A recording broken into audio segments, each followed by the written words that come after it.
हाँ जी, तो सबसे पहला जो चैप्टर है अपना, वो चैप्टर है चैप्टर नंबर अपन 13 से, सॉरी, चैप्टर नंबर 10 से स्टार्ट करते हैं। साइंस की शुरुआत जो कर रहे हैं अपन चैप्टर नंबर 10 से कर रहे हैं। तो वो चैप्टर का नाम क्या है? प्रकाश, परावर्तन और अपवर्तन, लाइट रिफ्लेक्शन और रिफ्रैक्शन, है ना। तो ये चैप्टर का नाम है। अब चैप्टर का नाम ये है, और इसी को इंग्लिश में क्या बोलते हैं? लाइट रिफ्लेक्शन और रिफ्रैक्शन। रिफ्लेक्शन बोलते हैं परावर्तन को, और रिफ्रैक्शन बोलते हैं अपवर्तन को। टोटल मिला के ये जो चैप्टर है वो है 1 नंबर का, 2 नंबर का और 5 नंबर का। मतलब कि एक इसमें से ऑब्जेक्टिव आता है, 2 नंबर का एक क्वेश्चन आता है और 5 नंबर का एक क्वेश्चन आता है। तो 3 चीजें आती हैं, टोटल मिला के 8 नंबर हो जाते हैं। और ये 8 नंबर कहीं नहीं जाना चाहिए आपके। बहुत इजी सा चैप्टर है, बहुत आसानी से बन भी जाता है। इसलिए बहुत ध्यान से पढ़ना है, एक एक चीजें क्लियर करते हुए चलना है ना। इसलिए ये जरूरी भी है चैप्टर, बहुत इजी है। यकीन मानो, आप जब स्टार्टिंग से धीरे धीरे समझते जाओगे चीजें, तो सब चीजें जो है वो आसान बनती भी जाएंगी, है ना। चैप्टर का नाम समझ में आ गया मेरे ख्याल से आपको, प्रकाश, परावर्तन और अपवर्तन। अच्छा, हम जनरल लाइफ में बात कर लें कि प्रकाश होता क्या है। प्रकाश को मतलब हम डेली लाइफ में किस हिसाब से जानते हैं। तो प्रकाश नॉर्मली आपने देखा होगा, चीजें हमको दिखाई देती हैं यदि, तो वो किस लिए दिखाई देती हैं? वो हमें इसलिए दिखाई देती हैं कि हमारे आसपास लाइट है। यदि यहाँ पर लाइट नहीं होगी, अंधेरा होगा, तो शायद आपको मैं भी नहीं दिखाई दूंगा, ना आप मुझे दिखाई देंगे। तो लाइट के हमारे पास बहुत सारे सोर्सेज हैं। जैसे उदाहरण के लिए, हमारे दिन में जो लाइट दिखाई दे रही है हमको, प्रकाश जो दिखाई दे रहा है, वो सूर्य की वजह से दिखाई दे रहा है ना। सूर्य के कारण से दिखाई दे रहा है। तो सूर्य के कारण से दिखाई दे रहा है, और उसको हम जो बोलते हैं, सूर्य को बोलते हैं, वो बोलते हैं क्या बोलते हैं? एक प्राकृतिक स्रोत है वो, है ना। लाइट का प्राकृतिक स्रोत है। अब उसके बाद मैं आपसे क्या बोल रहा हूँ? मैं आपसे बोल रहा हूँ कि प्रकाश बनता कैसे है, लाइट फॉर्म कैसे होती है ना। अगर हम बात करें कि प्रकाश, सूर्य का प्रकाश हम तक पहुंच रहा है, तो वो किस प्रकार से पहुंच रहा है, उसके लिए मैं क्या करूंगा? उसके लिए आपको एक विंडो पे लेके जाऊंगा और इसको समझाऊंगा कि प्रकाश है क्या। प्रकाश क्या है? प्रकाश प्रकाश जो है, आप देखो, मान लो उदाहरण के लिए यहाँ पर एक कोई सूर्य है। सूर्य से आ रहा है हम तक क्या प्रकाश आ रहा है? ये सन है ना। हो सकता है आपको गंदा दिख रहा हो, गंदे में गंदा बना भी रहा हूँ क्योंकि माउस से बनाना पड़ रहा है। ये सूर्य है, और सूर्य से हम तक प्रकाश पहुंचता है। मान लो ये कोई बंदा है, यहाँ तक प्रकाश पहुंच रहा है। यहाँ तक प्रकाश पहुंच रहा है, तो कैसे पहुंचता है प्रकाश? प्रकाश किरणों के रूप में ट्रेवल करता है। बहुत सारी प्रकाश किरणें होती हैं जो कि कैसे आती हैं? सूर्य से लगातार आती रहती हैं हम तक। वो सीधी रेखा, बिल्कुल सीधी सीधी गति करती हैं, उनको बोलते हैं प्रकाश किरणें। तो प्रकाश कैसे ट्रेवल करता है? प्रकाश किरणों के रूप में ट्रेवल करता है ना। प्रकाश कैसे ट्रेवल करता है? किरणों के रूप में ट्रेवल करता है। तो ये प्रकाश की किरण होती हैं। बहुत सारी किरणें जो है वो प्रकाश का निर्माण करती हैं। मतलब इतनी सारी किरणें जो है वो प्रकाश का निर्माण करती है। अगर आप 1 सेंटीमीटर बाय 1 सेंटीमीटर का ब्लॉक भी ले लोगे ना, जरा सा 1 सेंटीमीटर बाय 1 सेंटीमीटर का ब्लॉक, तो इसमें जो है वो लाखों करोड़ों किरणें जो है वो जा रही होंगी इतने से एरिया में से, है ना। तो मेरे ख्याल से आपको समझ में आ रहा होगा कि कितना छोटा होता है। उसके बाद प्रकाश की दो अवधारणाएं हैं। प्रकाश की दो अवधारणाएं हैं। अवधारणाएं मतलब कि वैज्ञानिकों ने अभी जो है वो प्रकाश के बारे में दो चीजों से पता करा है कि प्रकाश कैसे बना हुआ है। तो प्रकाश के बारे में बोलते हैं दो चीजें हैं। एक तो बोलते हैं कि जैसा अभी मैंने आपको बताया कि प्रकाश जो है वो किरणों के रूप में ट्रेवल करता है। प्रकाश जो है वो किरणों के रूप में ट्रेवल करता है। एक एक चीज बोलती है कि भैया प्रकाश जो है वो सीधी रेखाओं के रूप में, किरणों के रूप में वो है, वो जो ट्रेवल करता है। और दूसरी जो अवधारणा बोलती है, वो ये बोलती है कि प्रकाश जो है वो ऊर्जा के बंडलों के रूप में ट्रेवल करता है। ऊर्जा के बंडलों के रूप में ट्रेवल करता है। ऊर्जा के बंडल, है ना, ऊर्जा के बंडल के रूप में ट्रेवल करता है। तो अभी अपने को जो जरूरी है वो है प्रकाश किरणों के रूप में ट्रेवल करता है। हम light as a wave form देखेंगे, फिर उसके मतलब लाइट एज अ जैसे किरण के रूप में चलता है ना, वैसा हम समझेंगे कि प्रकाश जो है वो किरणों के रूप में चलता है। फिर उसके बाद हम बात करेंगे। तो अच्छा, उसके बारे में थोड़ा सा इंट्रोडक्शन में जरूर दे दूंगा। जो अगला टॉपिक आप बाहर पढ़ने वाले हो, मतलब 11th में पढ़ने वाले हो, वो कैसा है? वो ऐसा है कि जब कोई मान लीजिए ये कोई प्रकाश किरण है ना। प्रकाश किरण को बनाने के लिए मुझे लाइन खींचना पड़ेगी और ऐसे एरो बनाना पड़ेगा। तो ये कोई प्रकाश किरण है। यदि मैं इस प्रकाश किरण को जूम करके देखूं मतलब पास करके देखूं, इसको बहुत ज्यादा जूम, बहुत ज्यादा पास पास इसको देखना चाहूँ। जैसे मान लो आपने 9th क्लास में पढ़ा है कि कोई सा तत्व लिया, मान लो उदाहरण के लिए लोहे का टुकड़ा लिया आपने, और अगर आप इसको जूम करके देखोगे तो आप बताओगे कि ये जो लोहा है वो किससे बना है, अणुओं से मिलकर बना हुआ है। और अणु किससे मिलकर बने हुए होते हैं, परमाणु से मिलकर बने हुए होते हैं। और परमाणु किससे मिलकर बने हुए होते हैं, परमाणु जो है वो 3 कणों से मिलकर बने हुए होते हैं, इलेक्ट्रॉन, प्रोटॉन और न्यूट्रॉन। इलेक्ट्रॉन, प्रोटॉन और न्यूट्रॉन, इन 3 न्यूटन। चीजों से मिलकर बने हुए होते हैं जो कण होते हैं। कौन से कण, जो तत्व, लोहे के तत्व होते हैं। लोहे के लोहा जो है वो अणु से मिलकर बना हुआ है, अणु परमाणु से मिलकर बना हुआ है, और परमाणु किससे बने हुए हैं, इलेक्ट्रॉन, प्रोटॉन और न्यूट्रॉन से मिलकर बने हुए होते हैं। ऐसे ही हम यदि प्रकाश की बात करें, प्रकाश किससे मिलकर बना हुआ है, तो प्रकाश जो है वो किरणों से मिलकर बना हुआ है। किरण किससे मिलकर बनी हुई, तो आपको पता चलेगा कि नए चीज के बारे में, जिसको हम बोलते हैं फोटोन, है ना, फोटोन। मैं लिख दे रहा हूँ, आपको समझ में आ रहा होगा। जैसे इलेक्ट्रॉन, प्रोटॉन, न्यूट्रॉन होते हैं ना, वैसे ही एक कण होता है फोटोन। तो फोटोन क्या करते हैं, फोटोन जब एक लंबी श्रृंखला में एक के बाद एक जो है वो जम जाते हैं, एक के बाद एक जो है वो एक रेखा का निर्माण कर लेते हैं। आप देख रहे हो ना, एक बिल्कुल एक लाइन में जम गए ये। जब हम इनको मिला देंगे तो हमें जो है वो प्रकाश किरण प्राप्त होती है। मतलब कोई प्रकाश किरण कैसे मिलकर बनी हुई है, अल बहुत सारे फोटॉन्स के कारण से मिलकर बनी हुई है। तो ये जैसे किरण को मैं जूम से देखूंगा तो इसमें हमको क्या मिल जाएंगे, बहुत सारे फोटोन मिल जाएंगे। फोटोन क्या है, सूक्ष्म कण है। जैसे इलेक्ट्रॉन, प्रोटॉन, न्यूट्रॉन होते हैं, आपको दिखाई नहीं देते, वैसे ही जो है वो फोटोन भी होते हैं। फोटोन से क्या बनती है, किरण बनती है। किरण से क्या बनता है, प्रकाश बनता है। ये चीजें आपको जो है वो प्रकाश के बारे में इंट्रोडक्टरी मालूम होना चाहिए कि भैया प्रकाश जो है वो ये होता है। फिर उसके बाद परावर्तन और अपवर्तन क्या होता है। परावर्तन और अपवर्तन ये होता है, जैसे हम मान लो कोई चीज देख पा रहे हैं, मान लीजिए आपके सामने बुक रखी हुई है ना, आपके सामने बुक रखी हुई है, तो आप बुक को देख पा रहे हो। बुक को कैसे देख पा रहे हो आप, बुक, कोई भी चीज रखी हो, केवल बुक नहीं, आप कुछ का भी उदाहरण ले सकते हो। मैं बुक का उदाहरण ले रहा हूँ, आपके सामने बुक रखी हुई है, तो आप बुक देख कैसे पा रहे हो, आपके पास एक ना कोई प्रकाश प्रकाश के का स्रोत कारण। जरूर होगा। हो सकता है वो सनलाइट हो सकता हो वो बल्ब हो, है ना, कुछ भी हो सकता है वो, लेकिन प्रकाश का स्रोत जरूर होगा। हो सकता है बल्ब हो, बल्ब से क्या हो रहा होगा, प्रकाश किरणें जो है वो इस पे आ रही होंगी, किसी वस्तु पे आ रही होंगी, और फिर उसके बाद जो है वो आपकी आंखों तक पहुंच रही होंगी। ये आपकी आंख, मान लो आप यहाँ पर बैठे हुए हो, तो यहाँ पर आपकी आंख है, मैं पूरा आप नहीं बना सकता, ये मान लो आपकी आंख है। तो कोई भी प्रकाश स्रोत से क्या होता है, प्रकाश किरण आती है, प्रकाश किरण आने के बाद जो है वो टकराती है वस्तु से और हमारी आंख तक पहुंचती है ना। टकरा कर क्या होती है, हमारी आंख तक पहुंचती है, जिसके कारण से हम क्या देख पाते हैं, वस्तु का प्रतिबिंब देख पाते हैं, वस्तु को देख पाते हैं, है ना। तो परावर्तन हमारी डेली लाइफ में बहुत ज्यादा जरूरी है। अपने आसपास चीजों को देखो, आप कंप्यूटर देख रहे हो, मोबाइल देख रहे हो, पुस्तक देख रहे हो, कोई भी चीज देख रहे हो, इंसानों को देख रहे हो, प्रकृति को देख रहे हो, किसी भी चीज को देख रहे हो, तो वो किसके कारण संभव हो पाता है, प्रकाश के परावर्तन के कारण संभव हो पाता है। यदि प्रकाश का परावर्तन नहीं होगा तो हमें कोई भी चीज दिखाई नहीं देगी, है ना। फिर उसके बाद क्या होता है, दूसरा फिनोमिना जो है वो अपवर्तन का फिनोमिना है। अपवर्तन क्या होता है, अपवर्तन का एक छोटा सा उदाहरण आप देख सकते हो। यदि आपने किसी कांच के गिलास में, यदि कांच का गिलास देखा है आपने, और कांच के गिलास में यदि आपने वो देखा है, क्या बोलते कांच के गिलास में कभी पेंसिल रखी हुई, या फिर आपने सिक्का रखा हुआ देखा है यदि, है ना, तो सिक्का रखा हुआ देखा है यदि, तो वो कुछ कांच के गिलास में पेन, मान लीजिए मैं सिक्के की जगह पहले पेंसिल का उदाहरण लेता हूँ।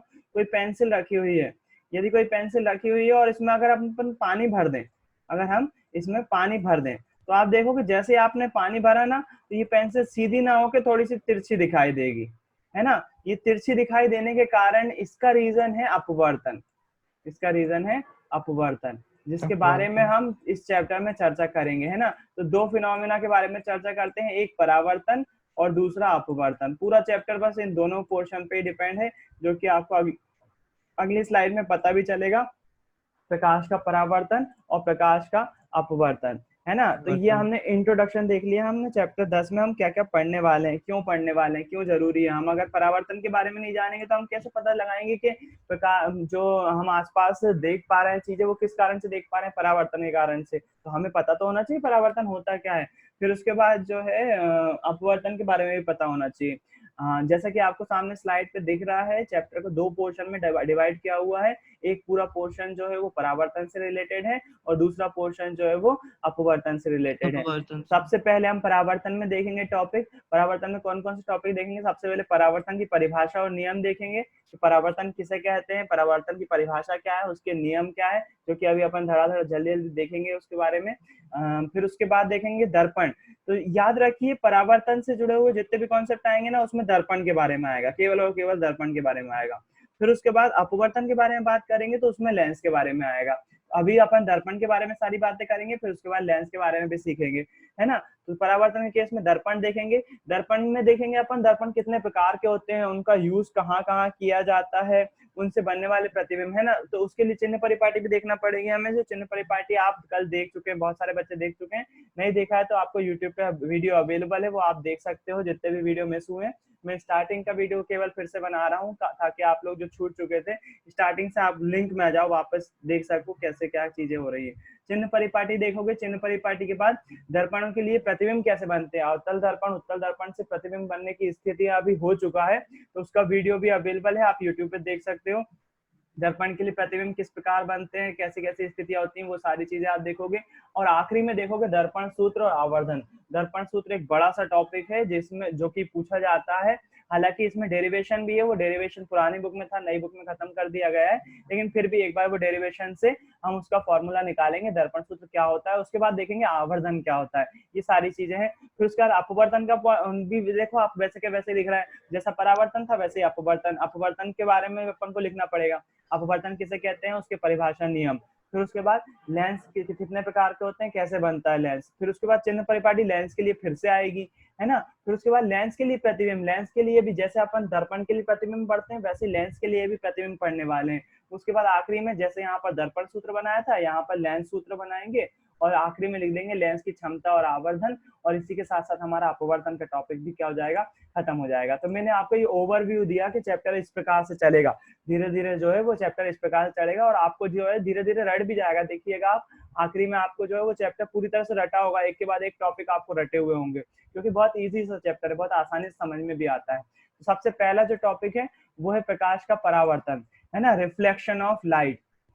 प्रकाश के परावर्तन किसे कहते हैं। मेरे ख्याल से 8th क्लास में आपने डेफिनेशन पढ़ी होगी और आपको याद भी होगी, बहुत इजी सी डेफिनेशन है। जब भी कोई प्रकाश किरण किसी समतल चिकनी सतह से टकराती है तो उसी माध्यम में वापस लौट जाती है जिससे वो आई है।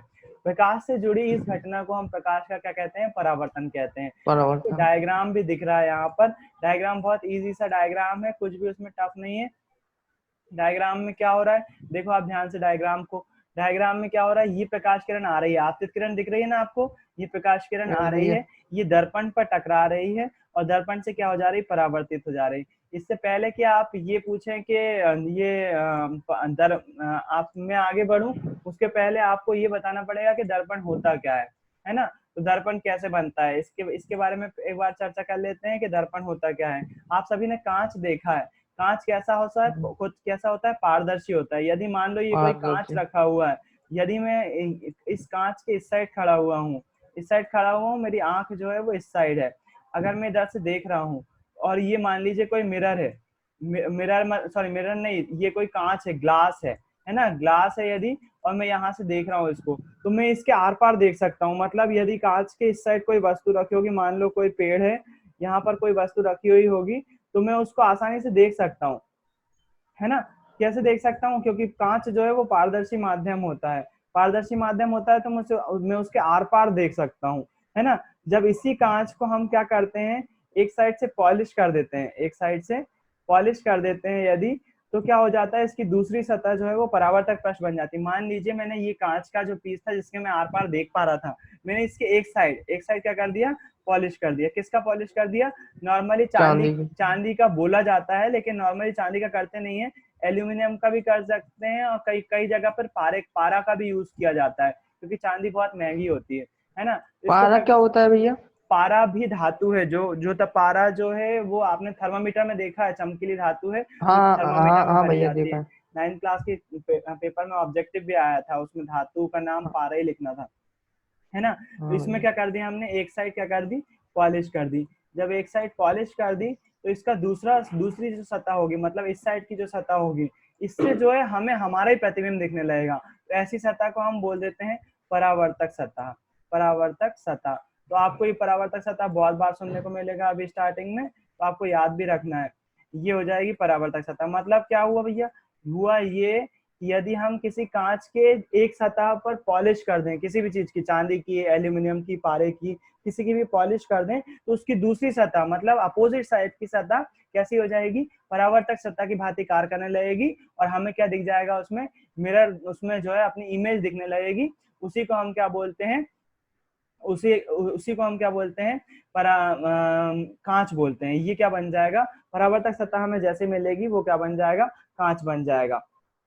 2 मिनट इस, हाँ, दर्पण कैसे बनता है, तो भैया सिंपल सा कांच होता है। कांच क्या होता है, कांच और दर्पण में अंतर यही है, कांच के हम आर पार देख सकते हैं, जबकि कांच पे यदि हम एक साइड पॉलिश कर दें, किसी की भी, चांदी की, पारे की या एल्यूमिनियम की, तो दूसरी साइड से हमको अपना ही प्रतिबिंब दिखने लगेगा। और जिस सतह से हमको अपना प्रतिबिंब दिखने लगता है उसको बोलते हैं क्या, परावर्तक सतह। क्या, परावर्तक सतह। याद रखिएगा, ये परावर्तक सतह किसको बोलते हैं, परावर्तक सतह किसको बोलते हैं, किसी कांच पे, कांच मतलब जिसके हम आर पार देख पा रहे हैं, किसी कांच के एक साइड पॉलिश कर दें, तो उसकी दूसरी सतह जो है वो परावर्तक सतह बन जाती है, मतलब हमें हमारा प्रतिबिंब दिखाने लगती है, उसे ही हम परावर्तक सतह बोलते हैं। और इस प्रकार जो कांच बन जाता है, कांच काय में कन्वर्ट हो जाता है, फिर मिरर में, मतलब दर्पण में कन्वर्ट हो जाता है। मतलब कांच के क्या हो जाता है, कांच के हम आर पार देख सकते हैं।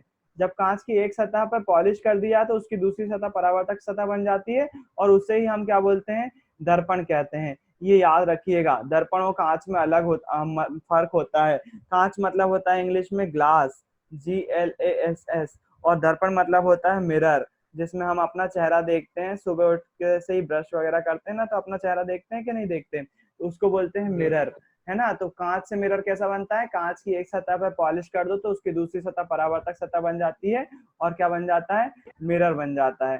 तो ये बात याद रखिएगा। आपके परावर्तन से पहले हमें ये पता होना चाहिए कि परावर्तक सतह होती क्या है। तो आपको ये डायग्राम बनाना आना चाहिए परावर्तन का। अब मेरे ख्याल से समझ में आ गया होगा कि मिरर बनता कैसे है।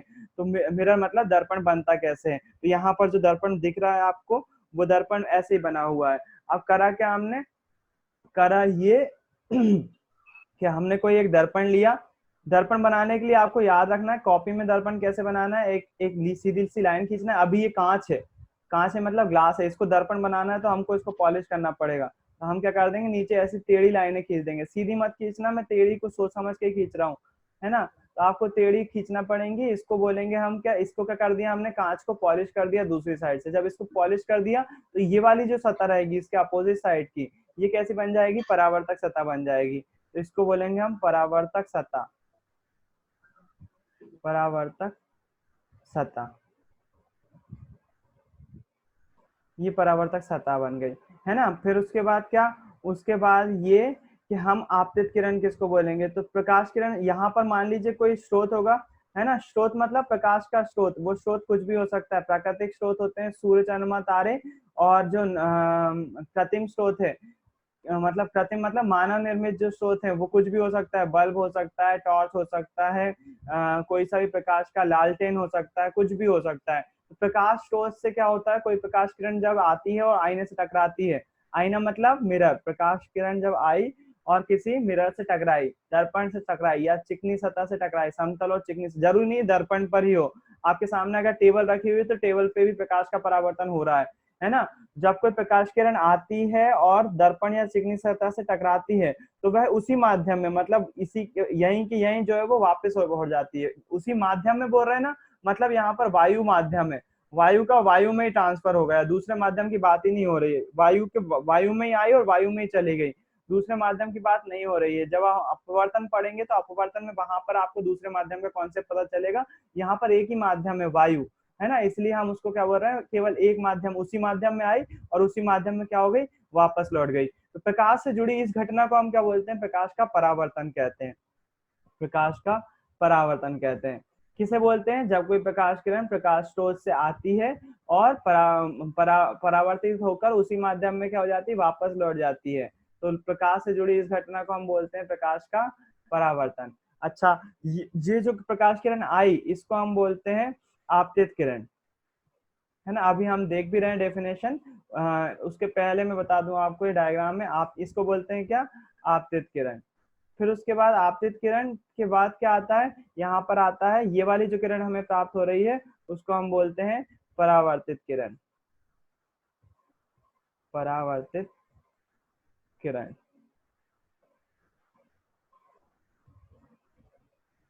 फिर उसके बाद हम क्या करते हैं, हमको कोण नापना होता है इसके बीच में, तो एक हम जो है ये वाला जो बिंदु कहलाता है ये आपतन बिंदु कहलाता है। ये वाला जो बिंदु है जहां पर टकराई है आपतित किरण, इसको बोलते हैं हम आपतन बिंदु। राइटिंग पे ध्यान मत देना, माउस से लिखने में बहुत दिक्कत होती है, मैं पहले ही बोल चुका हूँ, है ना। तो ये आपतन बिंदु, आपतित किरण जिस बिंदु पर टकराई उस बिंदु को बोलेंगे आपतन बिंदु, है ना। आपतन बिंदु पर हम एक लंब खींचते हैं, लंब मतलब कि 90 डिग्री का कोण, 90 डिग्री का कोण खींचते हैं। और ये काल्पनिक लंब होता है, काल्पनिक मतलब कि अभी तो हमें दिखाई दे रहा है लेकिन रियलिटी में प्रैक्टिकल लाइफ में दिखाई नहीं देता है, इसलिए हम इसको काल्पनिक लंब बोलते हैं। और ये डॉट डॉट के फॉर्म में होता है, तो आपको दिख रहा होगा, अपन जैसे पेंसिल से बनाते हैं ना लाइन लाइन बिल्कुल डॉट डॉट, वैसे बनाना पड़ता है इसको। तो ये जो है वो काल्पनिक लंब होता है, दिखाई नहीं देता है रियलिटी में, है ना, दिखाई नहीं देता इसलिए। और ये वाला जो काल्पनिक लंब होता है जो कि आपतन बिंदु पर खींचा गया है, इसको हम बोलते हैं अभिलंब। क्या बोलते हैं, अभिलंब। अभिलंब। तो ये भी याद रखिएगा, ये भी डेफिनेशन आएगी, अभी अपन डेफिनेशन भी देखेंगे। ये अभिलंब हो गया। अच्छा, अभिलंब बनने के बाद आपतित किरण और अभिलंब के बीच बनने वाला कोण को बोलते हैं हम आपतन कोण। आपतन कोण को दिखाते हैं आई से। और अभिलंब और परावर्तित किरण के बीच बनने वाले कोण को बोलते हैं कोण आर, एंगल आर, है ना। इसको आप एंगल भी लगा सकते हो, आप 9th क्लास में लगाए होंगे आपने बहुत बार, ऐसे एंगल लगा दो। तो एंगल आई और एंगल आर, इनको बोलते हैं हम रिस्पेक्टिवली आपतन कोण और परावर्तन कोण। तो ये आपको याद रहना पड़ेगा, ये आपको परावर्तन का डायग्राम है, ये बिल्कुल कंप्लीट डायग्राम है, आपको ऐसा बनाना पड़ेगा, बिल्कुल एग्जैक्टली बनाना पड़ेगा। इसके बाद क्या, इसके बाद आप फिर से वापस आइए डेफिनेशन पर। सबसे पहले आपको डेफिनेशन पता होना चाहिए प्रकाश के परावर्तन की। इसमें का क्वेश्चन कैसा आता है 5 नंबर में, 2011 में जब मैंने टेस्ट दिया था या जब मैंने पेपर दिया था तब ये क्वेश्चन आया था 6 नंबर में, तब 6 नंबर के क्वेश्चन आते थे, अब नहीं आते। 5 नंबर में पूरा क्वेश्चन आ गया था, प्रकाश का परावर्तन किसे कहते हैं, परावर्तन के नियम समझाइए, सचित्र वो भी, है ना। तो आपको परावर्तन की डेफिनेशन लिखना होगी। जब कोई प्रकाश किरण चिकनी समतल सतह से टकराती है तो उसी माध्यम में वापस लौट जाती है, इस घटना को प्रकाश का परावर्तन कहते हैं। उसके बाद डायग्राम बनाना होगा, उसके बाद 2 नियम लिखना होंगे। नियम क्या बोलते हैं, नियम बोलते हैं आपतन कोण का मान सदैव परावर्तन कोण के मान के बराबर होता है, जैसा कि आपको डायग्राम में दिख भी रहा है। डायग्राम में यदि आप देखोगे तो यहाँ पर डायग्राम दिख रहा है, ये डायग्राम उसी डायग्राम का जस्ट अपोजिट डायग्राम है, जो अभी मैंने डायग्राम बनाया ना उसको यदि आप उल्टा कर दोगे तो इन्होंने क्या करा है, ये वाली जो सतह है, ये वाली सतह आपको जो दिख रही है, ये जो है वो परावर्तक सतह है इसकी, ये आपके सामने जो है वो परावर्तक सतह है। ये परावर्तक सतह, प्रकाश किरण यहाँ से आई है, दिख रहा है ना आपको, लिखा हुआ है आपतित किरण। आपतित किरण जो है वो यहाँ से आई है और इस माध्यम में वापस लौट गई है। इसको हम अब जब आपतित किरण जिस बिंदु पर टकराई उसको आपतन बिंदु बोल रहे हैं, और आपतन बिंदु के बाद जो प्राप्त प्रकाश किरण है उसको हम परावर्तित किरण बोल रहे हैं। आपतन बिंदु पर हमने एक काल्पनिक लंब खींचा हुआ है जिसको हम अभिलंब बोलते हैं, यहाँ केवल लंब लिखा हुआ है, जबकि आप जानते हैं उसको अभिलंब बोलते हैं। अभिलंब हो गया। अभिलंब और आपतित किरण के बीच बनने वाले कोण को हम आपतन कोण बोलते हैं, इसे आई से दर्शाते हैं, क्योंकि इसको इंग्लिश में बोलते हैं एंगल ऑफ इंसिडेंट, इसलिए इंसिडेंट जो है वो आई से स्पेलिंग शुरू होती है, इसलिए एंगल आई बोलते हैं इसको। अभिलंब और परावर्तित किरण के बीच बनने वाले कोण को परावर्तन कोण बोलते हैं, इसे आर से रिप्रेजेंट करते हैं। आर मतलब angle of reflection, angle of reflection है, स्पेलिंग आर से शुरू होती है, इसलिए इसको आर बोलते हैं, एंगल आर बोलते हैं। तो ये आपको दिख रहा है ना। तो आप जब भी इन दोनों कोण को नापेंगे, इधर आप डी रखेंगे, चांदा रखेंगे, यदि चांदे रख के जब आप इस कोण को नापेंगे और चांदा रख के इस कोण को नापेंगे, दोनों ही कोण बराबर आएंगे, जिसका मतलब क्या हो जाएगा, जिसका मतलब ये हो जाएगा आपतन कोण का मान परावर्तन कोण के मान के बराबर होता है। यहाँ पर भी वही लिखा हुआ है, आपतन कोण का मान परावर्तन कोण के मान के बराबर होता है। अर्थात अर्थात आपको वही चीज जो है वो उन्होंने आपको अर्थात के बाद जो है वो थोड़ा सा लिखना है। क्या लिखना है मैं बताता हूँ आपको। परावर्तन का पहला नियम है आपतन कोण का मान सदैव परावर्तन कोण के मान के बराबर होता है। यहाँ आपको लिखना है अर्थात एंगल आई बराबर से एंगल आर, एंगल आई बराबर से एंगल आर, ये आपको लिखना पड़ेगा। आपतन कोण का मान कैसा हो जाएगा, परावर्तन कोण के मान के बराबर हो जाएगा। दूसरा नियम क्या है, दूसरा नियम बोलता है आपतित किरण, परावर्तित किरण और आपतन बिंदु पर अभिलंब सभी एक ही सतह पर स्थित होते हैं। आपतित किरण ये वाली है ना, आपतित किरण अभिलंब और आपतन बिंदु पर अभिलंब, सॉरी आपतित किरण ये वाली, फिर उसके बाद आपतन बिंदु पर अभिलंब और परावर्तित किरण, ये तीनों ही एक ही तल पर स्थित है। आपको दिख रहा है ये सारी चीजें एक ही तल पर स्थित है। इसी तल पर जो है वो ये प्रकाश किरण आ भी रही है, ये जा भी रही है और इस पर ही अभिलंब भी है ना। तो ये सारी चीजें कहाँ पर है, एक ही तल पर स्थित है। इसलिए हम क्या बोलेंगे, ये दूसरा नियम हो गया क्या कि आपतित किरण अभिलंब और आपतन बिंदु पर अभिलंब और परावर्तित किरण ये सभी कहाँ स्थित होती हैं, एक ही तल पर स्थित होती हैं। तो ये परावर्तन के दो नियम है, आपको याद होना चाहिए। आपतन कोण का मान सदैव परावर्तन कोण के मान के बराबर होता है। आपतित किरण और परावर्तित किरण और आपतन बिंदु पर अभिलंब सभी एक ही तल पर स्थित होते हैं। अगला जो है वो डेफिनेशन है। अभी जो आपने डायग्राम देखा, हाँ हाँ रिया, अभी वीडियो बंद होने वाली है ना शायद, हाँ फिर से ज्वाइन कर लेना। तो जो नहीं, जो न्यू आए उनको नहीं पता शायद। हाँ हाँ जो भी राहुल, अगर आपको दोबारा ज्वाइन करना पड़ेगा, 30 मिनट से ज्यादा नहीं पढ़ा पाता हूँ मैं, क्योंकि वीडियो बंद हो जाती है अपने आप। तो अगर वीडियो बंद हो जाती है तो उस दौरान आप जो लिंक भेजी थी आप उसको फिर से क्लिक करना, आप फिर से ज्वाइन हो जाओगे, है ना। थोड़ी देर में वीडियो बंद हो जाएगी, तो आप याद रखें इस बात का। अभी जब वो टाइमर आएगा मैं बता दूंगा, 10 मिनट का टाइमर आ गया, लोग बोलते से आ गया। खैर ठीक है, आपतन आप अब आ जाते हैं वापस अपनी डेफिनेशन पर। अभी जो आपको डायग्राम दिखाया उस डायग्राम में आपतित किरण, आपतन बिंदु, अभिलंब, परावर्तित किरण, आपतन कोण और परावर्तन कोण दिखाई दे रहे थे आपको। आपने प्रैक्टिकली देख लिया कि वो डायग्राम में कहाँ दिखते हैं। अब उसकी डेफिनेशन देख रहे हैं हम कि डेफिनेशन कैसी होती है। तो सबसे पहली डेफिनेशन है आपतित किरण की। आपतित किरण बोले तो ये वाली किरण जो अपन ने यहाँ पर बनाई ना, ये वाली किरण, ये जो आ रही है, इस वाली किरण की डेफिनेशन क्या है, आप डेफिनेशन देख रहे हैं। आपतित किरण की डेफिनेशन क्या है, आपतित किरण की डेफिनेशन है प्रकाश स्रोत से आने वाली किरण को आपतित किरण कहते हैं। प्रकाश स्रोत से आने वाली किरण को आपतित किरण कहते हैं। डायग्राम में फिर से देखो, प्रकाश स्रोत से, प्रकाश स्रोत मतलब कि यहाँ पर प्रकाश स्रोत से, ये वाले प्रकाश स्रोत से आने वाली किरण को, मतलब ये वाली किरण को, ये वाली किरण जो आ रही है ये वाली, इस किरण को क्या बोलेंगे हम, आपतित किरण बोलेंगे। वो लिखा भी हुआ है हमने, है ना। तो इसको बोलेंगे आपतित किरण। वही आपको डेफिनेशन में दिख भी रहा है। तो डेफिनेशन भी देखते जाते हैं अपन और डायग्राम में देखते भी जाते हैं वो डेफिनेशन कैसे दिख रही है। आपतित किरण किसको बोलते हैं, प्रकाश स्रोत से आने वाली किरण को आपतित किरण कहते हैं।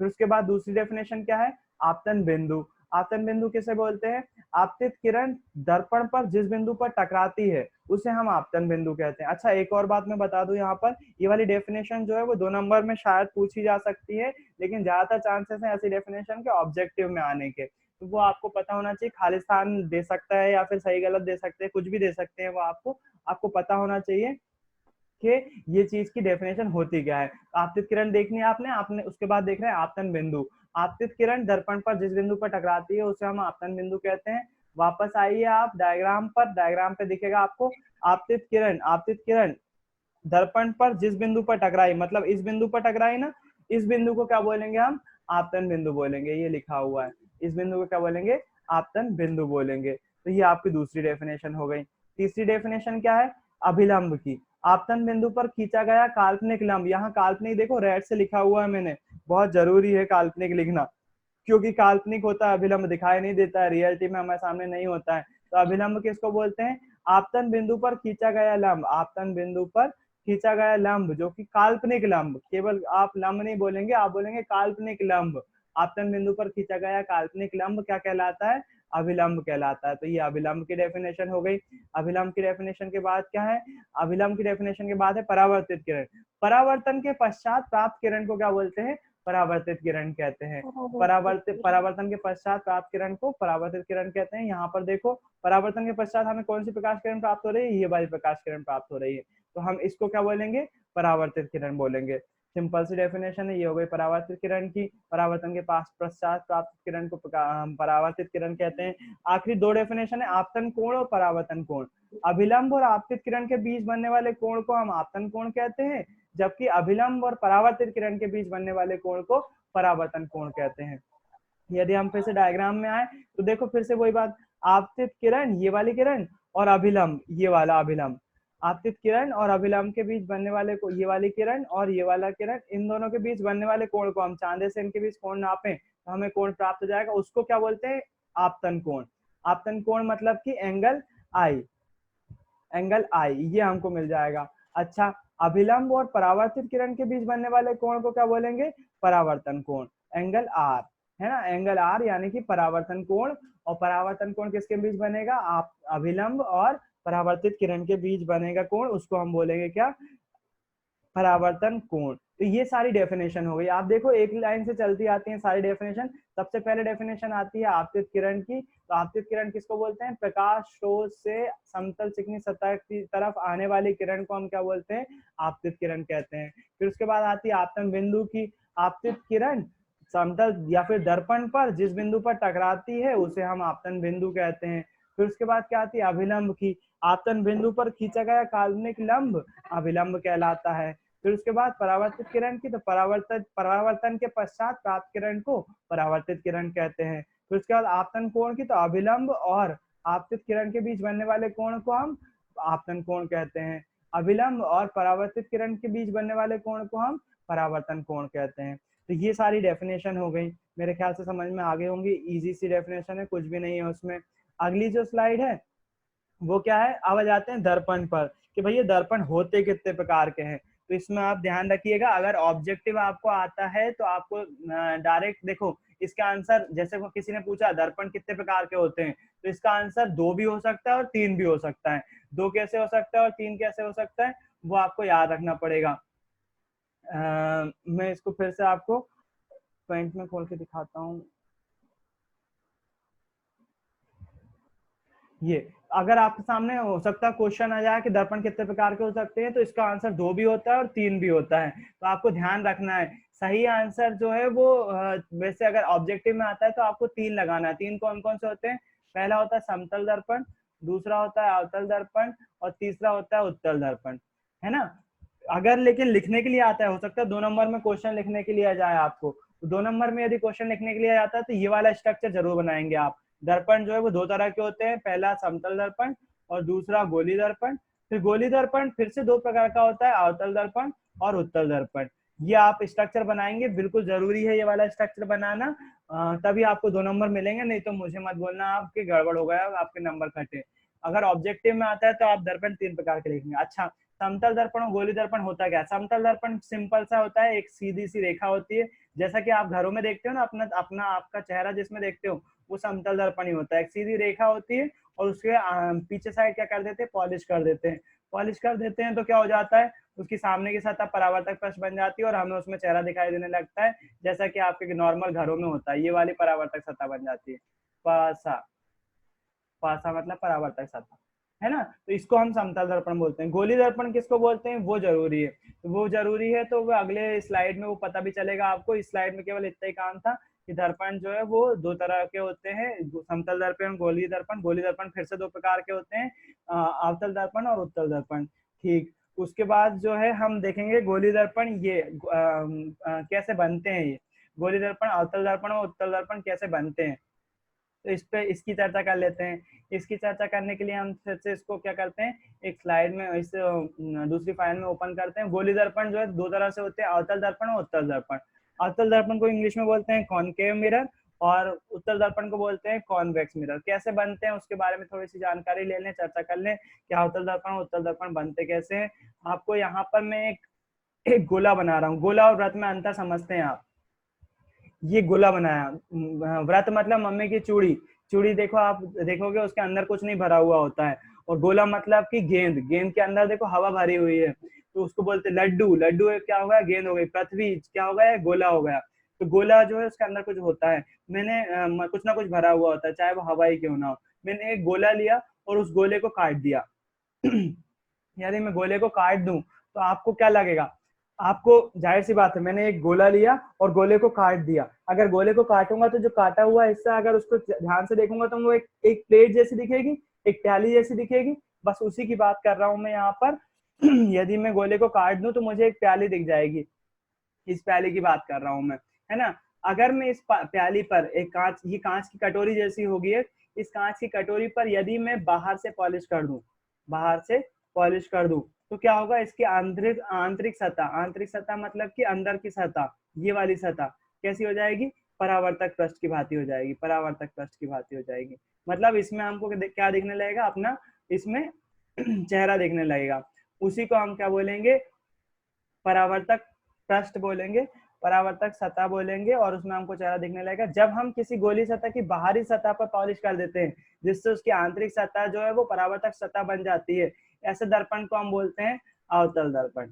कौन सा दर्पण, अवतल दर्पण। तो ये आपको याद रखना पड़ेगा। यदि गोली सतह पर हम किसी गोली सतह पर अगर बाहर से पॉलिश कर देते तो आंतरिक सतह जो है वो परावर्तक पृष्ठ बन जाती है, उसे हम क्या बोलते हैं, अवतल दर्पण बोलते हैं। यदि अगर इसका उल्टा करूं मैं, एक गोला फिर से लिया मैंने और इस गोले को कैंची उससे काट दिया किसी भी चीज से, तो फिर से एक गोली मिल गई, और अभी मैंने बाहर से पॉलिश की थी। अब अगर अंदर से कर दूं मैं, यदि अंदर से कर दूं तो देखोगे आप इसकी बाहरी सतह कैसी हो जाएगी, परावर्तक पृष्ठ बन जाएगा। बाहरी सतह कैसी हो जाएगी, परावर्तक सतह बन जाएगी। जब परावर्तक सतह बन जाएगी तो ऐसे दर्पण को हम क्या बोलते हैं, उत्तल दर्पण कहते हैं। तो मेरे ख्याल से उत्तल दर्पण और अवतल दर्पण के केस आपको समझ में आ गए होंगे। आपको फिर से ज्वाइन करना पड़ेगा क्योंकि टाइम खत्म हो गया है। मैं अभी के लिए यही रोक रहा हूँ, आप फिर से ज्वाइन करिए सभी लोग, उसी लिंक से फिर से वापस आ जाइए। मैं अभी के लिए बंद कर रहा हूँ फिर से। अपन ने जो है वो दर्पण के बारे में देख लिया कि उत्तल दर्पण क्या होते हैं और अवतल दर्पण क्या होते हैं, है ना, कि उत्तल दर्पण कैसे बनते हैं और अवतल दर्पण कैसे बनते हैं। मेरे ख्याल से समझ में भी आ गया होगा। इसके बाद क्या है, इसके बाद जो है वो फिर से अपन इस पे आते हैं और यहाँ पर देखते हैं कुछ डेफिनेशन होती हैं जो कि गोली दर्पण के लिए महत्वपूर्ण डेफिनेशन है। इस डेफिनेशन वाले वीडियो पर ही अपन खत्म करेंगे क्योंकि इसके बाद के वीडियो सारे यूट्यूब पर अवेलेबल है, आप वहां पर जाके देख सकते हो। मैं एक बार इसकी सारी चर्चा करूंगा। तो सबसे पहले आता है ध्रुव। ध्रुव किसको बोलते हैं, परावर्तक पृष्ठ का मध्य बिंदु जो है वो ध्रुव कहलाता है। तो आपको ये याद रखना पड़ेगा, परावर्तक पृष्ठ का मध्य बिंदु क्या कहलाता है, ध्रुव कहलाता है। तो उसके लिए उसके लिए मेरे को वापस स्लाइड पे आना पड़ेगा और आपको समझाना पड़ेगा ध्रुव किसको बोलते हैं।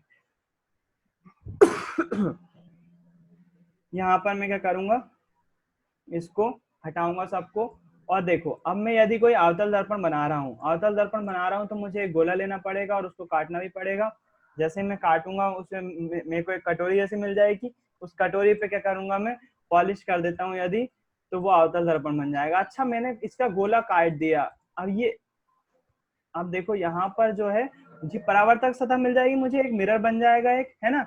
इस मिरर परावर्तक पृष्ठ का जो है वो मध्य बिंदु यदि कोई हो, यदि कोई परावर्तक पृष्ठ का मध्य बिंदु होता है उससे हम ध्रुव कहते हैं या पोल कहते हैं। वही यही डेफिनेशन है, परावर्तक पृष्ठ का मध्य बिंदु ध्रुव या पोल कहलाता है, जो कि आपको स्लाइड में भी देखने को मिल रहा है। परावर्तक पृष्ठ का मध्य बिंदु ध्रुव कहलाता है, इसे P से दर्शाते हैं। उसके बाद डेफिनेशन आती है वक्रता केंद्र और वक्रता त्रिज्या की। वक्रता केंद्र और वक्रता त्रिज्या किसको बोलते हैं। तो एक बार फिर से हम डायग्राम पे आते हैं और इसके बाद हमने अब भी हाल इसको गोले को काट दिया था ना, गोले को हम फिर से बना लें यदि, तो गोले को यदि फिर से बना लें तो ये गोला ऐसे ही था ना। अब ये गोला था तो इसका कुछ ना कुछ केंद्र भी होगा, और केंद्र होगा तो उसकी कोई ना कोई त्रिज्या भी होगी, है ना। जब केंद्र है तो त्रिज्या भी होगी। त्रिज्या को क्या बोलते हैं, केंद्र से लेकर परिधि तक की दूरी जो है वो त्रिज्या कहलाती है। दूरी होती है त्रिज्या एक तरह से बेसिकली बोला जाए तो, है ना। तो ये हो गई दूरी, इस दूरी को क्या बोलते हैं, त्रिज्या बोलते हैं। तो यदि गोली दर्पण, इसकी डेफिनेशन क्या बनती है वक्रता केंद्र और वक्रता त्रिज्या की, वो डेफिनेशन बनती है गोली दर्पण दिख रहा है ना आपको, यहाँ से लेकर यहाँ तक। गोली दर्पण जिस गोले का भाग होता है, गोली दर्पण जिस गोले का भाग होता है उसका केंद्र वक्रता केंद्र कहलाता है और उसकी त्रिज्या वक्रता त्रिज्या कहलाती है। सिंपल सी डेफिनेशन है, आपको याद होना चाहिए, बिल्कुल इजी भी है। गोली दर्पण जिस गोले का भाग होता है उसका केंद्र वक्रता केंद्र और उसकी त्रिज्या वक्रता त्रिज्या कहलाती है। बिल्कुल सिंपल सी डेफिनेशन है, कोई भी उसमें घबराने वाली बात नहीं है। गोली दर्पण जिस गोले का भाग होता है उसका केंद्र वक्रता केंद्र, उसकी त्रिज्या वक्रता त्रिज्या कहलाती है। ये हो गई आपकी 3 डेफिनेशन। फिर उसके बाद तीसरी डेफिनेशन आती है मुख्य अक्ष। मुख्य अक्ष किसे कहते हैं, तो फिर वापस से आप कहाँ पर जाओ, डायग्राम पे जाओ। मुख्य अक्ष किसको बोलते हैं, यहाँ पर जो है अपन ने अभी वक्रता केंद्र और त्रिज्या बनाई ना, वक्रता केंद्र और त्रिज्या बनाई, वक्रता केंद्र और त्रिज्या यहाँ पर हमको आसानी से दिख सकती है। यहाँ पर वक्रता केंद्र होगा, है ना। तो एक ऐसी रेखा जो दर्पण के ध्रुव और वक्रता केंद्र से होकर गुजरती है। कहाँ से होकर गुजरती है? ध्रुव और वक्रता केंद्र से होकर ध्रुव और गुजरती है, वक्रता लेकिन केंद्र से। काल्पनिक होती है। काल्पनिक समझते हो ना, दिखाई नहीं ऐसी देती हमको, इमेजिनरी होती है। अगर वो काल्पनिक रेखा होती है जो कि ध्रुव और वक्रता केंद्र से होकर गुजर रही है तो उसको हम बोलते हैं क्या? मुख्य अक्ष। मुख्य अक्ष याद रहे, मुख्य अक्ष और मुख्य फोकस में अंतर है। इसको बोलते हैं हम मुख्य अक्ष, जो कि दिखाई नहीं देता है। मुख्य फोकस जो है वो मुख्य अक्ष पर बिंदु होता है, जो अगली डेफिनेशन में बताऊंगा उसको भी। ये हो गया क्या? मुख्य अक्ष। मुख्य अक्ष। उसके बाद यदि मैं जाऊं आपके पास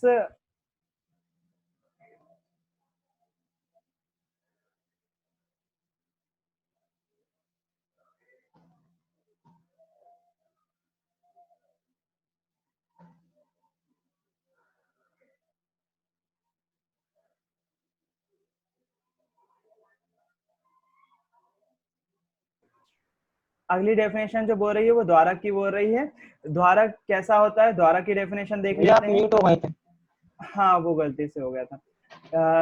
ये द्वारक की डेफिनेशन क्या होती है? परावर्तक पृष्ठ का ये वाला जो एरिया होता है ना, ये द्वारक कहलाता है। ये वाला एरिया जो है वो द्वारक कहलाता है। तो द्वारक की डेफिनेशन क्या होती है? द्वारक की डेफिनेशन होती है परावर्तक। यहाँ पर देखो एक बार फिर से द्वारक की डेफिनेशन, उसके शब्द थोड़े से टफ है, हालांकि डीएलटी में बहुत इजी है वो। द्वारक किसे बोलते हैं? गोली दर्पण के परावर्तक पृष्ठ की सीमा रेखा का व्यास द्वारक कहलाता है। ये पूछा जा चुका है एक बार। द्वारक किसे बोलते हैं? गोली दर्पण के परावर्तक पृष्ठ की सीमा रेखा का व्यास द्वारक कहलाता है।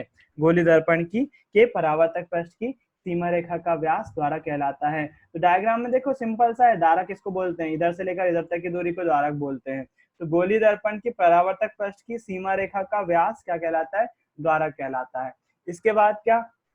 इसके बाद जो है आखिरी डेफिनेशन है मुख्य फोकस की। मुख्य फोकस किसको बोलते हैं? मुख्य फोकस जब कोई प्रकाश किरण मुख्य अक्ष के समांतर आपतित होती है।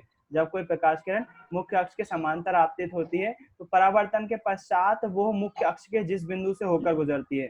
ध्यान रखें, मुख्य अक्ष और मुख्य फोकस में दोनों में डिफरेंस है। मुख्य अक्ष इसको बोलते हैं, मुख्य अक्ष, मुंह और आ, मुख्य अक्ष इसको बोलते हैं काल्पनिक रेखा को, है ना। जब कोई प्रकाश किरण मुख्य अक्ष के समांतर आपतित होती है तो परावर्तन के पश्चात वो मुख्य अक्ष के जिस बिंदु से होकर गुजरती है उस बिंदु को जो है वो मुख्य फोकस कहा जाता है। उस बिंदु को मुख्य फोकस कहा जाता है। अच्छा, उत्तल दर्पण के केस में थोड़ा सा केस उल्टा हो जाता है। ये आपको मेरे ख्याल से अवतल दर्पण के केस में सिंपल से समझ में आ गई होगी। डेफिनेशन क्या बोल रही है? मुख्य अक्ष के समांतर, मुख्य अक्ष के मुख्य अक्ष ये हो गया, इसके समांतर कोई प्रकाश किरण आई और दर्पण से टकराने के बाद परावर्तन होकर मुख्य अक्ष के जिस बिंदु से होकर गुजरी उस बिंदु को मुख्य फोकस कहते हैं। मुख्य अक्ष पर क्या होता है? मुख्य फोकस होता है। सिंपल सी डेफिनेशन है। उत्तल दर्पण के केस में थोड़ी सी डेफिनेशन बदल जाती है। उत्तल दर्पण के केस में डेफिनेशन कैसी हो जाती है? मैं एक फिर से दर्पण लूंगा और दर्पण बनाने के लिए क्या करूंगा? एक गोला लूंगा और गोले को काट दूंगा इधर से, और अब मेरे को उत्तल दर्पण बनाना है तो क्या करूंगा? मैं इस पर अंदर से पॉलिश कर दूंगा। तो इसकी बाहरी सतह कैसी हो जाएगी? परावर्तक पृष्ठ की भांति काम करने लगेगी। और ये कौन सा दर्पण मिल जाएगा मेरे को? उत्तल दर्पण मिल जाएगा। उत्तल दर्पण का फिर से मैं क्या बनाऊंगा? मुख्य अक्ष बनाऊंगा। मुख्य अक्ष बनाने के बाद मुख्य अक्ष पर ही मुझे क्या मिल जाएंगे? दो बिंदु मिल जाएंगे। कौन कौन से बिंदु मिल जाएंगे? एक तो एक ध्रुव होगा जिसको हम पोल बोलते हैं, और जिसका गोला इस साइड बन रहा है ना, गोला इस साइड बन रहा है तो इसका वक्रता केंद्र और वक्रता मुख्य फोकस भी इस साइड होंगे। तो यहाँ पर हमें वक्रता केंद्र मिल जाएगा, है ना। क्योंकि गोला इस साइड है इसलिए इसका जो वक्रता केंद्र और फोकस दूरी आएगी वो इस साइड आएगी, अपोजिट साइड आएगी। तो ये गोला इस साइड बनेगा और वक्रता केंद्र भी इस साइड ही बनेगा, है ना। अब इसके लिए डेफिनेशन क्या होती है मुख्य फोकस की? मुख्य अक्ष इसको बोल रहे हैं, मैं डॉट डॉट नहीं कर रहा हूँ, आप समझ जाओगे। मुख्य अक्ष जो है वो काल्पनिक है। जब कोई प्रकाश किरण मुख्य अक्ष के समांतर आपतित होती है तो अब देखना, ये जब यहाँ से आपतित होगी तो ये दर्पण के पीछे से तो जा ही नहीं सकती। दर्पण के पीछे कैसे जा सकती है? दर्पण के पीछे बिल्कुल जा ही नहीं सकती। जब जा नहीं सकती जब जा नहीं सकती तो ये देख रहे हो आप, ये ढलान है इस साइड, तो ये परावर्तित होकर किस साइड जाएगी? ऐसी जाएगी, बिल्कुल ऐसी जाएगी। और क्या होगा? फिर ये मुख्य फोकस से होकर कैसे जाएगी? तो हमको इसको जो है वो पीछे की तरफ बढ़ाना पड़ेगा। जब हम पीछे की तरफ बढ़ाएंगे तो ये जो है मुख्य अक्ष को फिर से काट देगी। अच्छा, पीछे की तरफ बढ़ा रहे हैं ना, तो ये डॉट डॉट के फॉर्म में होगी, आभासी होगी, हमको दिखाई नहीं देगी, है ना। दिखाई नहीं देगी तो हम इसको ऐसे ऐसे बनाएंगे, डॉट डॉट के फॉर्म में बनाएंगे। तो जिस बिंदु पर प्रतिच्छेद करते हुए प्रतीत होगी, हम बोलेंगे यहाँ पर प्रतीत होगी, जहां पर प्रतिच्छेद करती हुई प्रतीत होगी उसको हम क्या बोलेंगे, मुख्य फोकस बोलेंगे। तो ये उत्तल दर्पण के केस में ऐसा होगा मामला, क्योंकि प्रतिबिंब जो है वो पीछे की साइड बनेगी, प्रकाश किरण पीछे की साइड खींचना पड़ेगा। तो जिस बिंदु पर प्रतिच्छेद करती हुई प्रतीत होगी, जब तो डेफिनेशन क्या हो जाएगी उत्तल दर्पण के लिए मुख्य फोकस की डेफिनेशन होगी, जब कोई प्रकाश किरण मुख्य अक्ष के समांतर आपतित होती है तो वह मुख्य अक्ष को जिस बिंदु पर प्रतिच्छेद करती हुई प्रतीत होती है उसे हम क्या बोलते हैं, उसे हम बोलते हैं मुख्य फोकस। किसके लिए, उत्तल दर्पण के लिए। तो ये सारी डेफिनेशन हो गई आपकी इससे जुड़ी हुई। तो वही डेफिनेशन यहाँ पर लिखी हुई, जब कोई प्रकाश किरण मुख्य अक्ष के समांतर आपतित होती है तब वह गोलीय दर्पण के मुख्य फोकस से होकर गुजरती है किसके लिए, अवतल दर्पण के लिए, और या फिर गुजरती हुई प्रतीत होती है उत्तल दर्पण के लिए। तो ये सारी डेफिनेशन हो गई आपकी आज। मेरे ख्याल से इसके बाद का सारा मामला जो है वो यूट्यूब पर अवेलेबल है। आज की क्लास के लिए, ये एक्स्ट्रा क्लास के लिए इतना ही रखते हैं अपन। बाकी की क्लास 10 मिनट से फिर से चालू होगी, आप लोग फिर से ज्वाइन कर सकते हैं ना। और ये वाला वीडियो फिर से यूट्यूब पर अवेलेबल है, तो आप उधर से देख सकते हैं, कुछ मिस हो गया हो तो यदि। ठीक है, थैंक यू, फिर से मिलते हैं 10 मिनट बाद। भैया भैया भैया हाँ